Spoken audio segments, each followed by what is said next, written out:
The 2005 neo-noir film Brick is one of my personal favorite films. I've shown it to numerous friends, and most have enjoyed it greatly. However, the toughest hurdle for their enjoyment, especially on a single viewing, is the incredibly dense and unique slang the characters use for dialogue. I love old school hard boiled detective films, so I was a little more well versed when I first watched it, and even I was lost at times. But that just means that every additional viewing, I learned more and appreciated how smart and slick it really was. So in this video, I wanted to take a few scenes and create subtitles that use more traditional English. My hope is that if you've given this movie a try and had difficulty following it, this little bit of translated dialogue can help out just enough for you to give it another try. Any film noir fan should love this modern classic. So here's a spoiler warning. The first 3 clips are relatively early in the film, but the 4th one reveals a major plot point. Again, this is mostly for people who have watched it once and maybe didn't fully enjoy it because it was difficult to follow. But if you've never seen it, I'd say watch the first 3 clips and then stop. So here we go. In this first scene, the main character Brendan has gotten a mysterious phone call from his ex-girlfriend Emily, M for short. He's trying to figure out how to get in touch with her, so he's asking his friend Brian who she's been hanging out with since they broke up. Who's she been eating with? I don't know. That's hard to keep track. Is it? Can be. It can be hard to keep track of those things because lunch is a lot of things. Lunch is difficult. Uh-huh. She hasn't been doing too good, Brennan. Well, I'm not looking for a patch up. Em's life is her own, but she asked for my help. Help with what? I don't know. I don't even care. It's not my business. I just want to know she's okay. So we gotta find her. That's all this is. Well, I know she's been poking in with the Abbey-bound cheerleading elite Laura Dannon's crowd. Laura Dannon there on the link? And Brad Bramish. Cream on the upper crust. Anyway, M tagged after them for a bit, but it didn't work out. She picked her way down the food chain. Last I saw, she was with, what's her name, the drama vamp.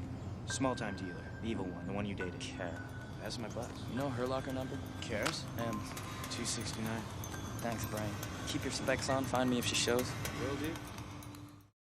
In this next scene, Brendan is questioning Laura Dannon, a popular girl who Emily tried to befriend, to learn more about Emily's situation. Emily tried to get with Brad and I about 3 months ago. And you stonewalled her. Oh, all right. If you've already got the Royals' address. 3 months ago. And I liked her, but she wasn't us and it didn't work. And when she left, she took some souvenirs with her. Dirty habit she wasn't strong enough to control and a connection to the pen to keep him going. A few months pass and the next I hear the pen's raging over a certain situation with the junk M's partial to.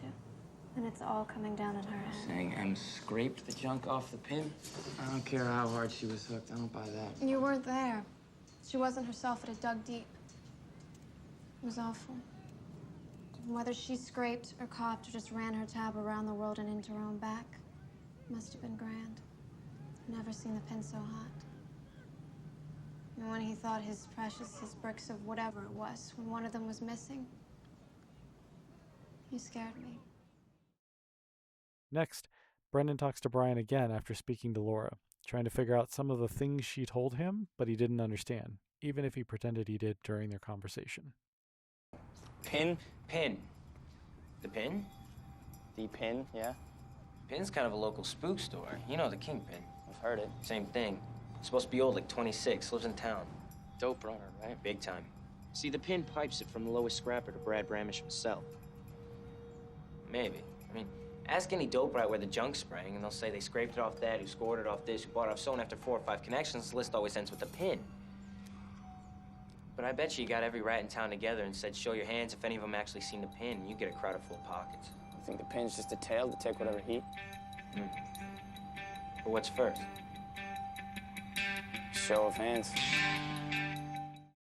And lastly, Brendan is talking to a local drug kingpin, attempting to act as a mediator between him and his former lead bodyguard/enforcer. They've had a falling out, and Brendan is trying to get control of the situation. Everyone's paying social calls. So, what are the stats? The stats are war. Tug got hot, he panicked. Tug's been after my dicks from the get-go. Now he's been anxious, because he thought if you found out he killed Emily, you'd turn him over. He was right. Yeah, well, I told him to get this straight. No roughing. I wasn't even there. all right, so he's a hothead, so you don't want him on your side. At least let's have a powwow before we start digging trenches. Maybe we can all walk away amiable enemies. Yeah, all right. And so that's 4 short scenes. I know it's not extensive. I really didn't feel like sitting around and doing the entire movie for subtitles. And a lot of stuff is in normal English. But when the weird stuff comes out, it makes it a little tough to follow. You can get lost. So I just wanted to hopefully help some people who maybe dismissed this movie and were like, oh, I don't want to listen to it. I don't want to try and figure that stuff out. If you enjoyed this, please check out the movie itself. It's fantastic. The more you watch it, the more you'll enjoy it, I swear.